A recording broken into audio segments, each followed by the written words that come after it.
Hi, and welcome to the Press Pass. I'm Dana Lee. And I'm Josh Molinex.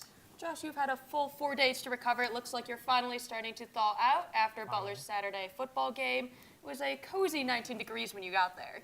Cozy isn't exactly the word I would use for it, but yes, after 4 days, I can finally feel my toes again. Really, the only reason I made it through is because I was able to go grab an extra pair of socks at halftime. Needless to say, I definitely prefer the 70 degrees controlled weather here in the studio. And I'm sure being from Tennessee, this wasn't your preferred weather. No, it's definitely not something I've grown up, interacting with every winter. Well, as always, we're excited to bring to you the best of Butler sports. Football head coach Jeff Forrest is in our studio today. But before we get to him, we have highlights from the football game this Saturday. And Josh can tell you how chilly it was. Heating up this season is men's basketball center Joey Brunk. He was trending on Twitter this weekend. The Bulldogs are now 2-0 after defeating Detroit Mercy on Monday. Highlights from that game and more on this week's Press Pass. First things first, let's take a look at the men's basketball and football games over the weekend. The Butler football team took home a 28-23 victory against Stetson on Senior Day inside the Selleck Bowl, led by senior Will Marty, who had 5 rushes for 30 yards, including this touchdown run early in the second quarter. Marty also got it done through the air, completing 15 passes for 266 yards and 2 touchdowns. The first touchdown going to Steven Dennis, who had 4 catches and 161 yards, as well as 2 touchdowns to his name on the day. The first one putting the Bulldogs up 21-13 late in the second quarter. Second touchdown, a 73-yard catch, Will Marty to Steven Dennis to put the Bulldogs up 28-16. That would be the last score for the Bulldogs in this game. Stetson decreased the deficit to 5 points, getting a chance to win the game with just 4 seconds left, and Butler's defensive backs able to knock it down. Butler gets the win on Senior Day. The Butler men's basketball team also in action on Saturday night against Miami of Ohio. Joey Brunk led the Bulldogs with 17 points on 7 of 7 shooting. Kamar Baldwin added 21 points of his own and 6 assists, one of them to Henry Badley in the corner, who also had several threes during the contest. Paul Jorgensen added 17 points of his own on 6 of 14 shooting. A balanced offensive attack and 60% from the field resulted in a 90-68 victory for the Bulldogs to start their season 1-0. The Bulldogs will be back in action on Friday against the Ole Miss Rebels as they welcome the SEC foe to Hinkle Fieldhouse on Friday. Certainly a nice win for the seniors who just finished playing their last game in the Selleck Bowl. Yeah, I saw a group of seniors who were really going to do whatever they needed to get a win in their last game at the Selleck Bowl. You didn't see this on the highlights, but late in the fourth quarter, there was a 3rd and 13 run by Will Marty, which was nobody was going to stop him on the way to the first down. Both sides of the football saw a group of seniors that were going to get a win in the Selleck Bowl, whatever it took. And it was a mindset that produced results. Press Pass reporter Sam Pfeiffer breaks it all down. Redshirt senior Will Marty keeps the ball in an option play to help put the Bulldogs back on top of Stetson. Let's take a look at that play one more time to see how the big blocks in front of Marty cleared space to help him get into the end zone.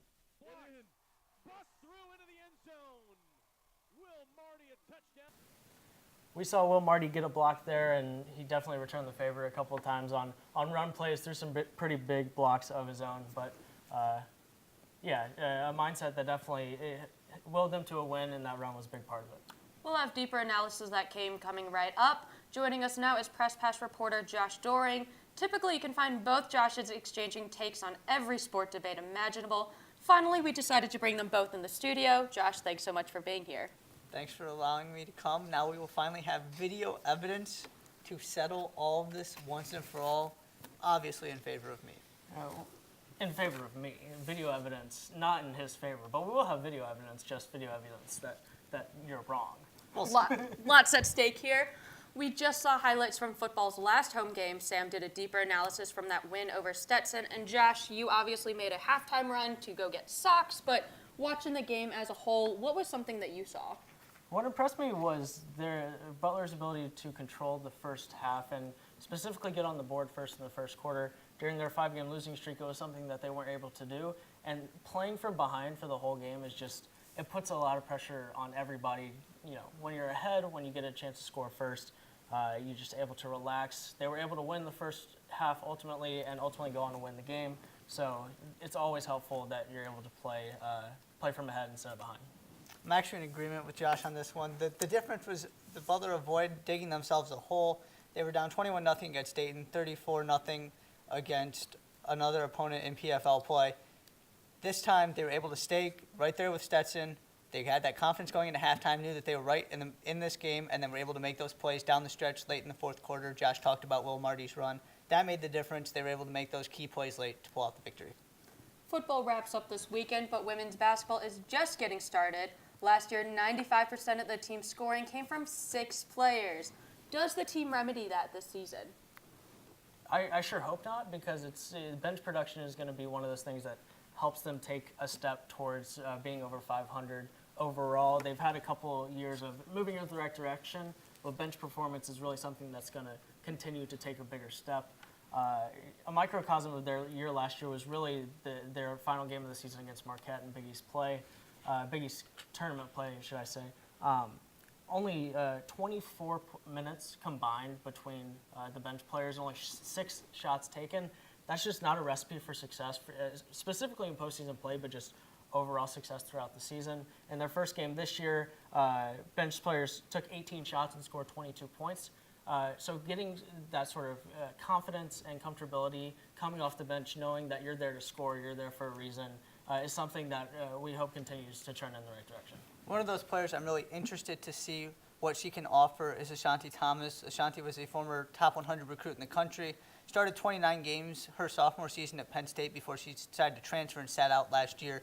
She's one of those players where, right, you get that confidence, you give her the green light to see what she can do offensively, be a real contributor, not just filling minutes when Tori Schickel's on the bench, but actually looking to make an impact, put the ball in the basket, and make a real difference for this team. Ashanti's definitely somebody I'm looking for to help add to that bench, give them a little bit more depth and confidence this year. Ultimately, it just feels like there are more players on that roster that have confidence in themselves, that the coaches have confidence in them, and that it hopefully translates to more success. Well, there's admittedly no easy transition between women's basketball and what we have coming up next, so we're just going to jump right into it. This is a debate that the 3 of us have had this past week, really talking about our favorite sports movies of all time. Josh, I'll start with you first. For me, it's The Sandlot. For me, favorite and greatest can sort of be interchangeable, and for me, The Sandlot was the first sports movie that I loved. It was a big reason why I played a lot of baseball growing up. It's an insanely rewatchable movie. It's one you just don't get bored of. It's got great quotes from the "You're killing me, Smalls," to not knowing who Babe Ruth was and what s'mores are, to the "You play ball like a girl" argument.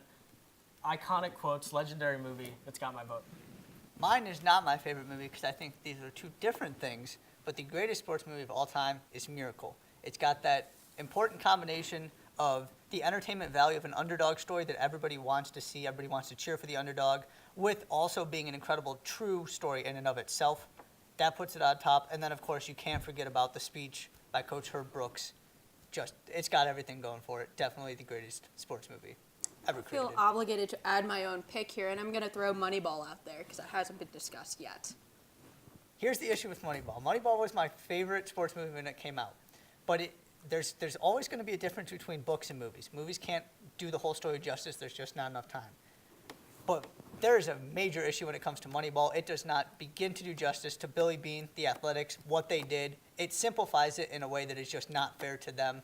There's too much detail in there. It's excluded from the conversation. So if you want to enjoy a movie that a book has already been written, don't go to that movie with Josh, because no matter how good the movie is, he's going to lean over to you after the movie's over and be like, the book was way better. Exactly. So Hey, all I'm doing is just keeping it real. The book is That's all very it is. good, worth a read. Just a few weeks ago, Butler Athletics inducted 6 individuals and the 1997 men's basketball team into the school's Hall of Fame. Press Pass reporter Chelsea Groves was there and spoke to some inductees about what the honor means. Ladies and gentlemen, please join me in congratulating and welcoming these outstanding individual and team into the Butler University Athletic Hall of Fame.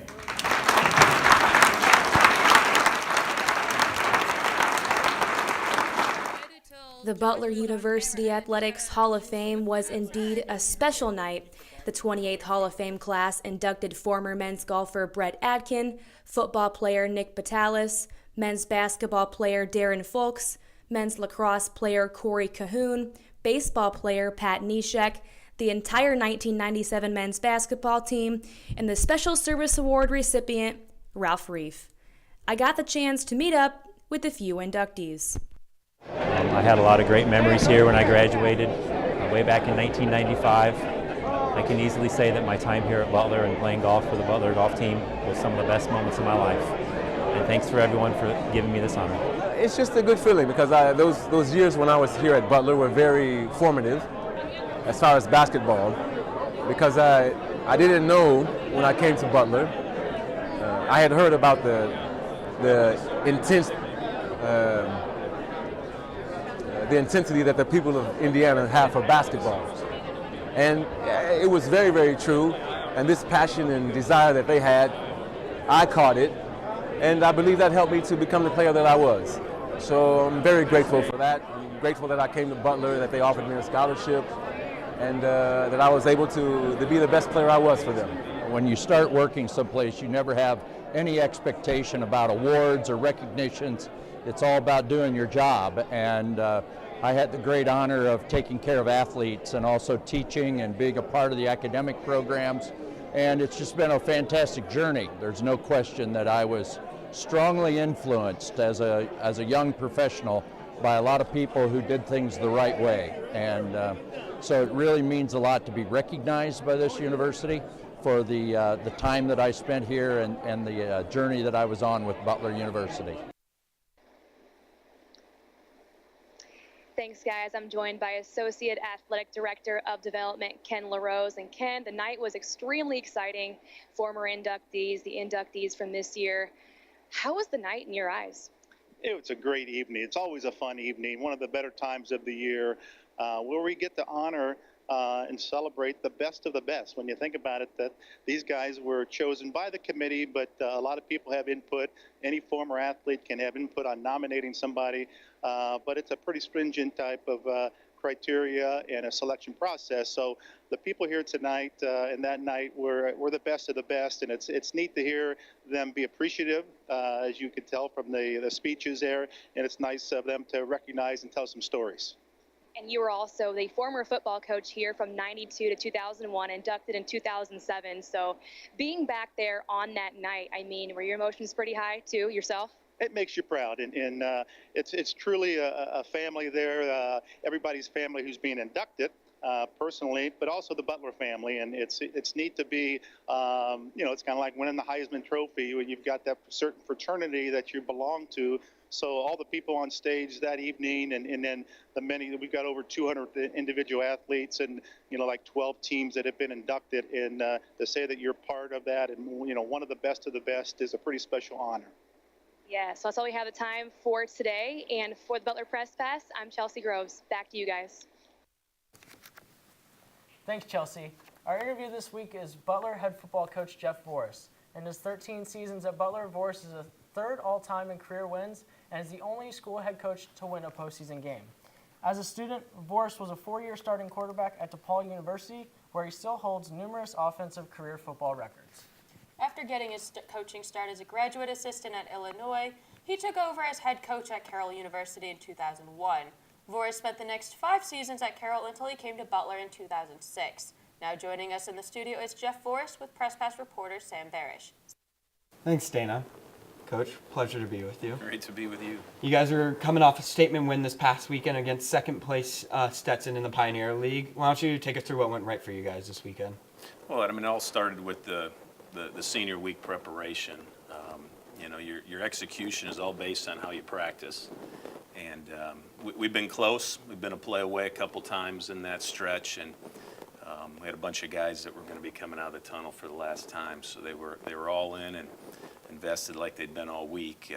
Certainly a fast start helped, which had kind of been Stetson's MO. They jumped up on people in a lot of their wins, so I thought we competed well out the gate. We did a much better job of playing complementary football when the defense provided field position or the offense provided something for the defense. We played off each other a lot better, and we played much better on special teams than we had through that middle stretch in October. So I think there was a combination, but 22 guys went out with a win, and they laid it all out there and played some of their best football of the year. Absolutely. With senior day going on and those 22 seniors putting on that Butler uniform at home for the last time, I'm sure emotions were definitely flowing a little extra high. Can you talk about how some of the guys are feeling after that last victory? Well, I mean, it's hard to win college football games. It's hard to stay focused and compete for 60 minutes. The ball bounces so many different ways over the course of a game, and so to win is special, and to win on your last time, out in the Selleck Bowl is even more special. And you got a bunch of fourth and fifth year guys that have invested a lot in Butler, but more importantly in each other, and have really stuck together through some tough times and have celebrated together through some great times. And it was great to see them go out on top. But it was, the score kind of takes care of itself. Mm-hmm. It's the things you do during the week to prepare for that. And I was excited about the leadership and how those guys went about the week. And there's no question it was emotionally charged locker room.